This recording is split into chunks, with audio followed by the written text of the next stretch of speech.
Hello friends from Alabama. Why did Alabama's Bryce Young and Will Anderson go their separate ways? Similar projections, different decisions.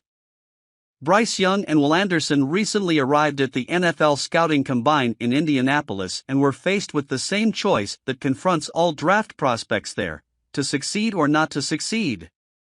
Young declined to participate, choosing not to throw or test in the various exercises, and will presumably provide scouts with a full workout on Alabama's Pro Day on March 23.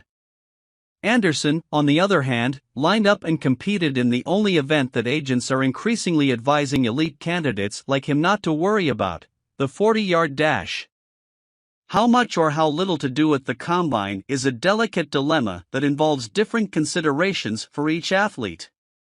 But that doesn't mean there aren't wrong answers. A lot of money is made and lost, through rising and falling stock, at the combine.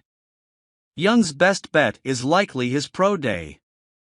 Scouts love lining up the top quarterbacks in a draft at the combine because it can be revealing to see them throw the same routes at the same time and compare them.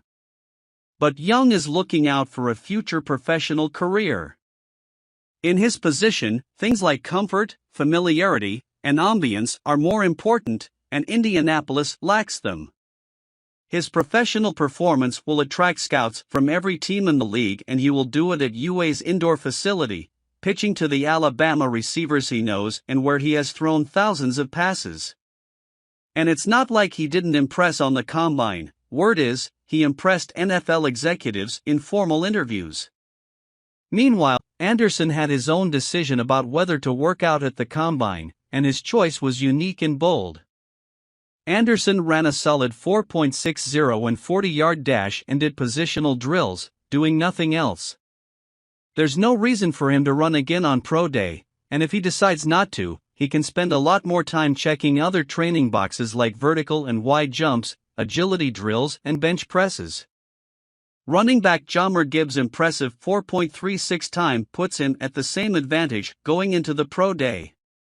Anderson could have taken the beaten path of postponing a 40 mark to the Pro Day, but he always burned with a hot competitive fire. Lest anyone forget, it was Anderson who led the conversation in the Alabama locker room about whether the Crimson Tide prospects would participate in a bowl game that wasn't tied to a championship. He took a step forward first to choose to compete against Kansas State instead of running away to spend a few extra weeks at a draft prep complex.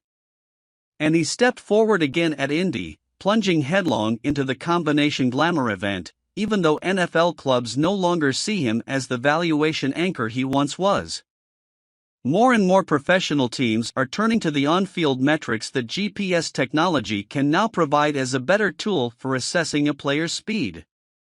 Likewise, clubs consider the 10-yard split, what a player scores in the first 10 yards of his 40-yard dash, more important to a pass rusher than the 40-yard split, because it's a better measure of early speed. Anderson made an impressive 1.61 second 10-yard split, which ranked 7th at his position. As a result, Anderson's professional day turns into a low-stress affair. And Young's is ready to be showtime. Leave your opinion, it's important for Alabama. Comment.